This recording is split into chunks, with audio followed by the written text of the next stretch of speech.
आज का सूत्र नोट करो, क्रोध में नहीं बोध में जियो।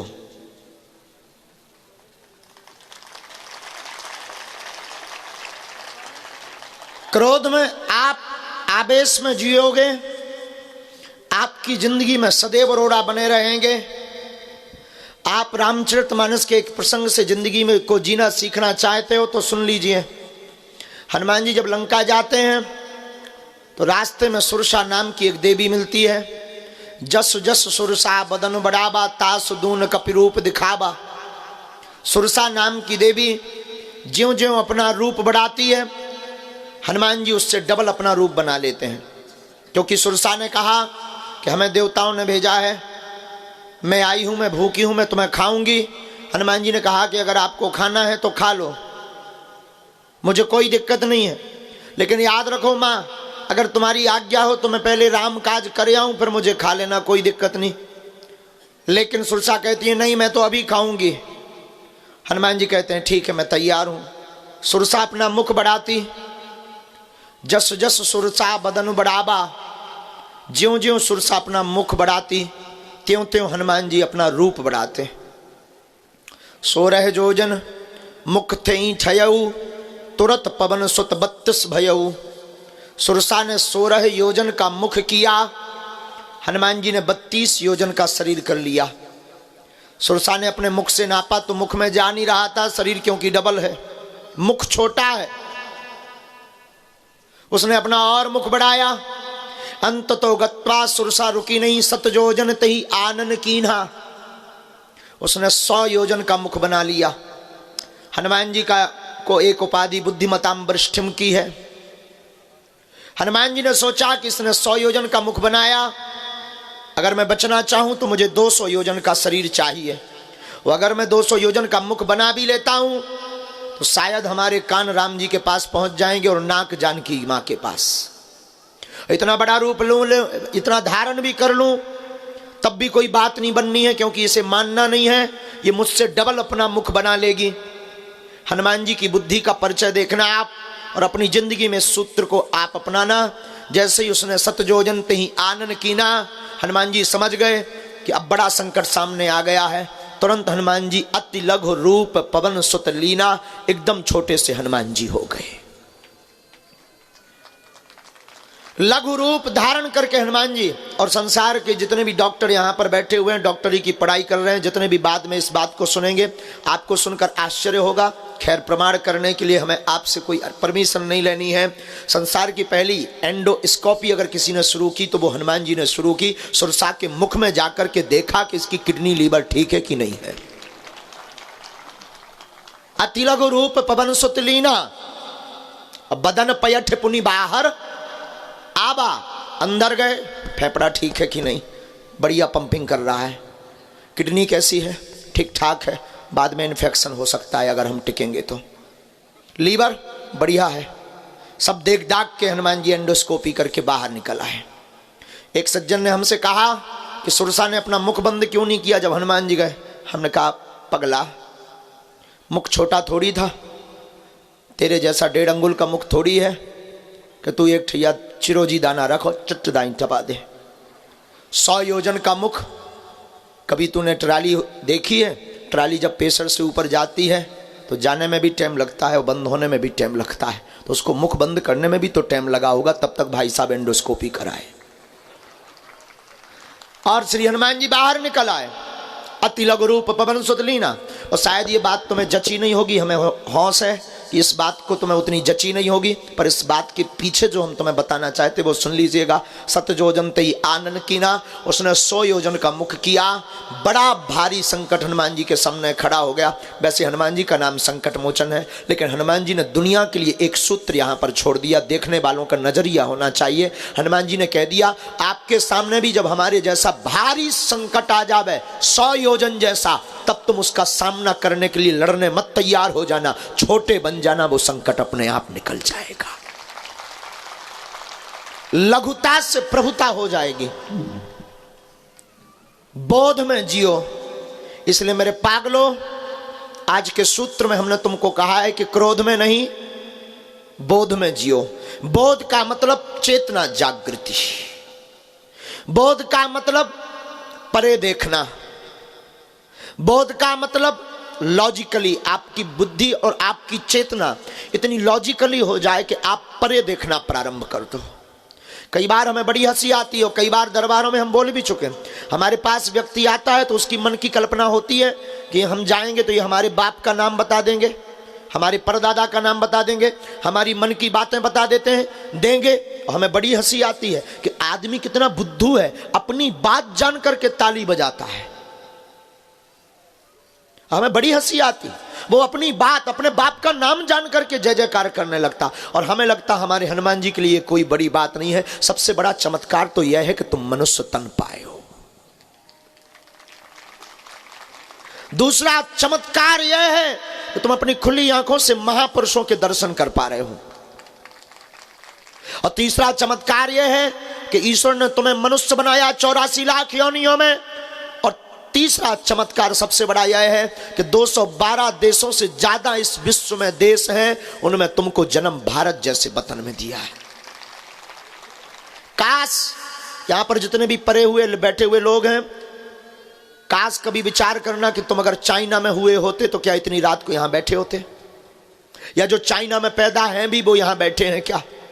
चाइना में हुए होते तो मास्क लगाकर अभी कोरोना के चक्कर में बचते फिर रहे होते और चंगवादर का सूप पी रहे होते। चाइना में हुए होते तो इतनी बड़ी आंखें नहीं होती तुम्हारी, छोटी छोटी चिंग चोंग चांग चोंग चमक चोंग आप कर रहे घूम रहे होते। तो भगवान की बड़ी कृपा है कि आपको तीसरा चमत्कार ये मिला कि भारत जैसा वतन मिला। और चौथे चमत्कार पे भी धन्यवाद देना मत चूकना, अपने आप को अपने अंदर ही अंदर ईश्वर को शुक्रिया करना, धन्यवाद करना। चौथा चमत्कार यह है कि तुमको अनेक पंथों में सनातन धर्म में जन्म मिला है। मान लीजिए ऐसे जगह तुम्हें जन्म होता जहां पर ना भाई का रिश्ता है, ना बहन का रिश्ता है, ना चाची ना मामी का रिश्ता है, और जहां ना जाने क्या क्या किया जाता है। हमारा भारतीय सनातनीय संस्कृति वैदिक परंपरा कितनी उच्च और दिव्य है, जहां एक ही नारी का व्रत धारण किया जाता है। अन्य लोगों के बारे में विचार करना। हम आपको आज के सूत्र में कहेंगे, क्रोध में नहीं बोध में जियो। बोध में जीना प्रारंभ करो। बोध का मतलब है प्रभाव में तुम बहुत जीते हो। हम लोग भी इतने टेम्परेरी लोग हो गए हैं, बहुत ही समय बदलू लोग हो गए हैं। पुराने ज़माने में किसी फिल्मी दुनिया वालों ने गीत बनाया था, मौसम की तरह तुम भी बदल तो न जाओगे। और वैसे ये बात कोई बड़ी बात नहीं है, और ये बदल रहा है। रोज़ इंसान गिरगिट जैसे रंग बदलता है। कोई बहुत बड़ा अमीर आदमी आ जाता है तो घर में स्वागत की टेबल अलग होती है, उसकी टेबल पर होते हैं काजू मखाने, बहुत बड़ी अच्छी अच्छी डिश। कोई नॉर्मल टाइप का आदमी आता है तो बिस्कुट और नमकीन में ही उसको निकाल दिया जाता है।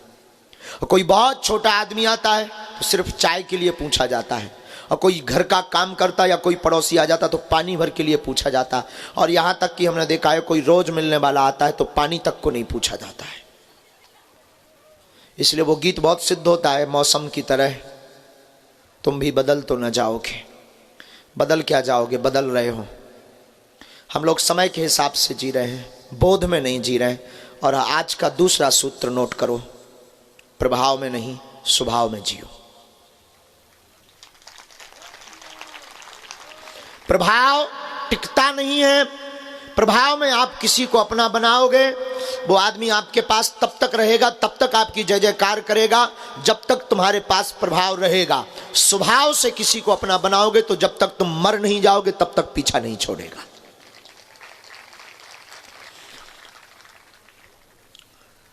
संसार का एक अमीर आदमी है, बहुत अमीर आदमी हुआ, बिल गेट्स। उससे एक बार पत्रकारों ने पूछा कि आप रातों रात अमीर बन गए, इसका रहस्य क्या है? एक ही रात में तुम अमीर बन गए, इसका राज क्या है?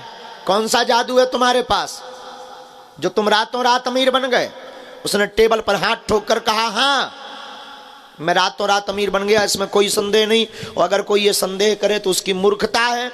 मैं रातों रात अमीर बन गया हूं, इसमें किंचित मात्र भी संदेह नहीं है। उसने मुस्कुराते हुए कहा, पर यह किसी को होश नहीं है वो रात कितनी लंबी थी। और दुनिया आपकी चमक देखती है। जब आप उपलब्धि पर जाने लगेंगे तब लोग आपके पीछे लगेंगे। जब आप उपलब्धि पा जाएंगे तब रिश्ते नाते वाले लोग आएंगे, उपलब्धि के पूर्व में कोई नहीं आएगा। इसलिए मेरे पागलों, आज की रात तुम खोकर मत जाना, आज की रात में कुछ पाकर जाना, क्रोध नहीं बोध पाकर जाना। क्योंकि चलना तुम्हें है। आधे से ज्यादा लोग इतनी जिंदगी खराब जीते हैं, कई बार हमें बड़ी हंसी आती, वो सोचते हैं कि कोई दूसरा कर दे, फल हमें मिल जाए। कुछ लोग तो बड़े चमत्कारी लोग होते हैं, हमारे पास आते हैं, ऐसा कोई आप आशीर्वाद दे दो कि सब ठीक हो जाए। बात भी कोई बुरी नहीं है, आशीर्वाद लेना भी कोई बुरा नहीं है। आशीर्वाद लेने लायक कभी पात्रता तो रखो ताकि तुम संभाल पाओ। इसका मतलब ये नहीं कि हाँ ये हम अपनी बात कह रहे हैं, किसी भी गुरुजनों की बात कह रहे हैं। कोई भी साधु जब आशीर्वाद देता है तो उसकी साधना और उसकी तपस्या लगती है, लेकिन हम लोग जोश में आशीर्वाद ले लेते हैं, हौस में नहीं लेते हैं। हौस में अगर आशीर्वाद ले तो गुरु का एक वाक्य ही भीतर क्रांति कर देगा। हमारे एक प्रिय संत हुए गौतम बाबा, पहले वो डकैत थे, आजकल साधु हो गए। एक नाटकीय ढंग से साधु बने। उनके गांव में नर्तकी आई थी, उन्हें नर्तकी का नृत्य देखने का बड़ा शौक था, और वो डकैती भी इसीलिए करते थे कि नर्तकी के लिए रुपया ला सके। यही कोई ठंड का महीना रहा होगा, माघ या पूस का। ठंड के महीने में वो नर्तकी का नृत्य देखने गए। और याद रखना, भीतर क्रांति कब हो जाए खबर नहीं है। कई लोग हमसे कहते हैं कि बार बार कथा क्यों सुनना है, वही चीज़ बार बार सुनने से क्या फ़ायदा है। हम कहते हैं बार बार सुनो, ना जाने कौन सा शब्द तुम्हारे दिल और दिमाग पर चोट कर जाए। तो वो नर्तकी का नृत्य देखने गए। उस नर्तकी ने इनको देखकर, वो पहचान गई कि ये वही है जो बहुत रुपया लुटाता है। उस नर्तकी ने इनको देखकर गीत अपने भाव से गाया, इनको चोट कर गया। उस गीत के बोल थे, बुंदेली भाव में ही था, सबरी मत बिगाड़, आधी बिगड़ गई धोखे से। और इनका दिमाग खुल गया कि आधा जीवन तो धोखे से निकल गया, अब पूरा जीवन ना मेरा बिगड़ जावे। इस नर्तकी का ऐसा कहना है। और उन्होंने हमें बाकिया बताया, बोले महाराज जी, हमने उसी रात को पूरा रुपया उसके चरणों में रख दिया और उसको प्रणाम किया, और उसके बाद बंदूक वहीं गांव के बाहर फेंक कर हम फिर चित्रकूट से होते हुए बागेश्वर धाम आ गए।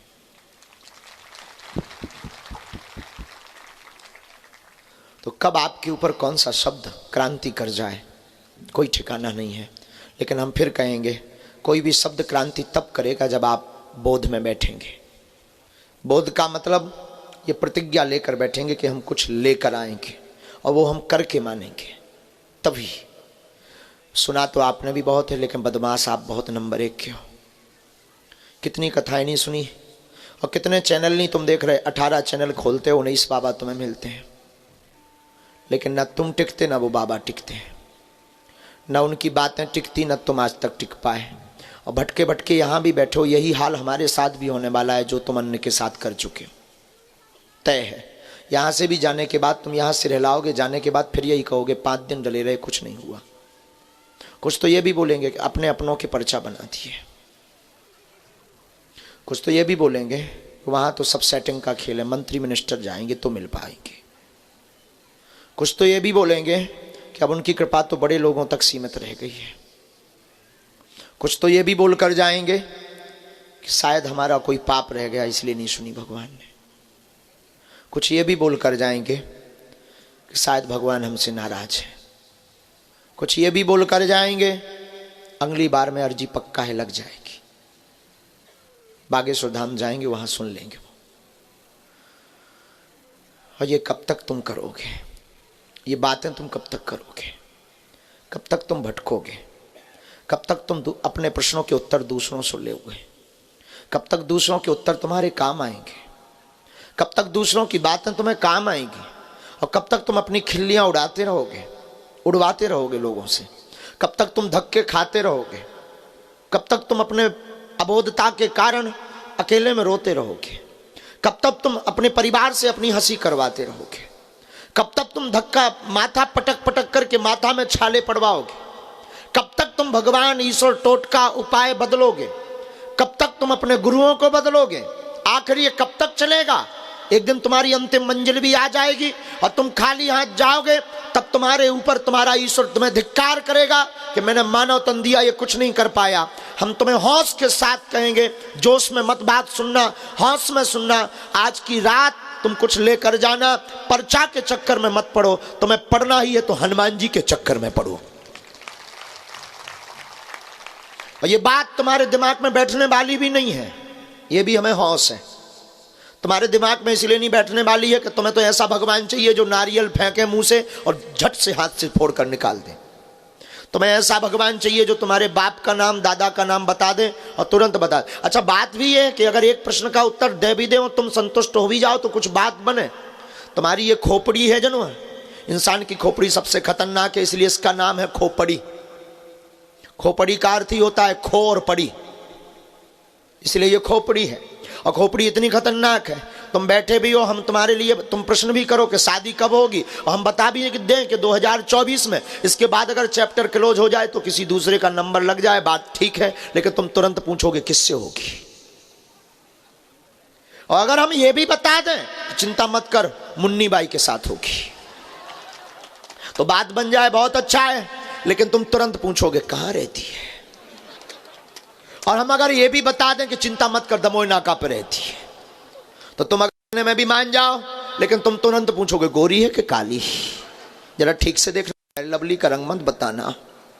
और हम बता भी दें कि ये गोरी होगी, काली होगी, सांवली होगी, और तुम इतने के बाद भी अगर मान जाओ तो बात बने, लेकिन तुम तुरंत फिर क्वेश्चन दाग दोगे, शादी तो बढ़िया चलेगी ना।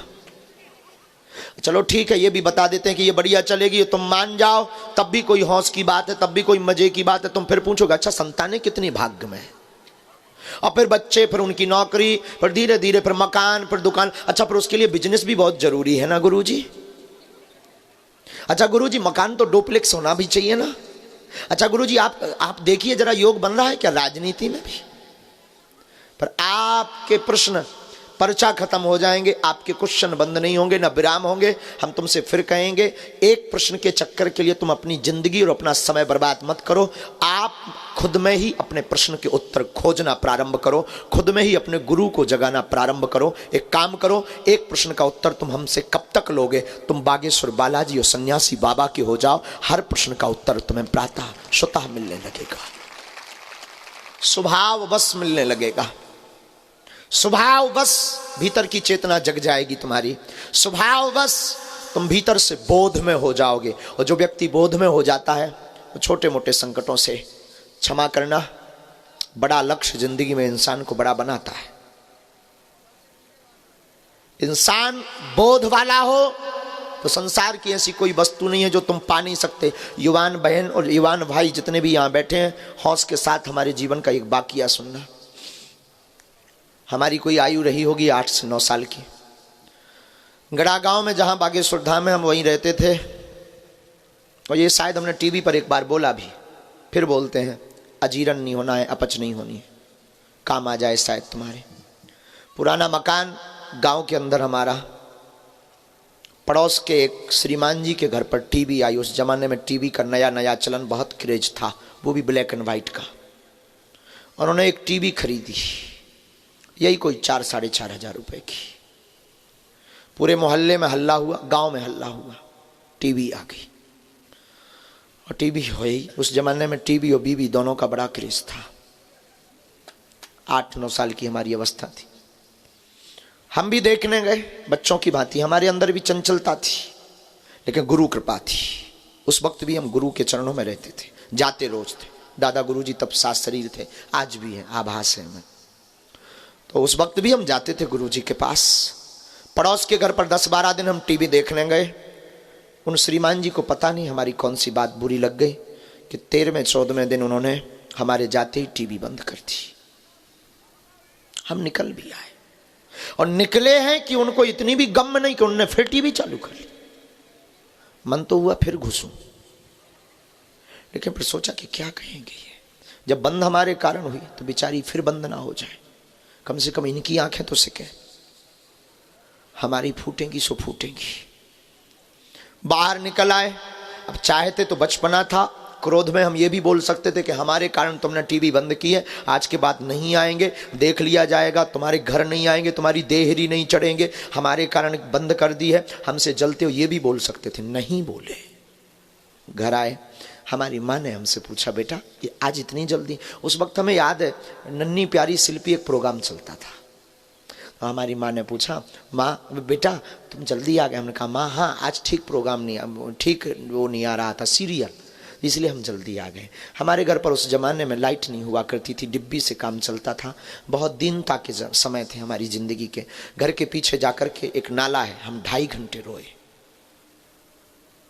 रोते रोते रोते रोते जब भीतर की गर्मी निकल गई, तब भीतर से कोई बोला कि तू बाबरा है। अवस्था 9 साल की। कोई बोला तू बाबरा है, पागल है, उसने तुझे दुत्कारा है क्या? टीवी तो बंद की, लेकिन एक भीतर ही भीतर कोई उत्तर दे रहा था कि मेरी अवहेलना कर दी।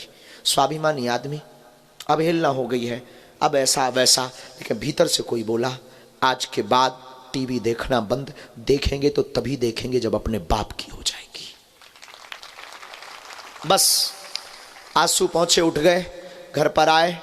ठंडियों का ज़माना, और हमारी रात भी बड़ी विचित्र कटती थी उस ज़माने में। उस ज़माने में पिताजी तो हमारे कुछ करते ही नहीं थे। हम भी क्या करते थे, सत्यनारायण बाँचते थे तो 4 से 5 रुपया दक्षिणा में मिलती थी, लेकिन 1.25 साल तक हमने टीवी नहीं देखी। उस ज़माने में बसों का नया नया प्रचलन, बसों में, वॉल्वो बसों में नई नई टीवी का प्रचलन चला।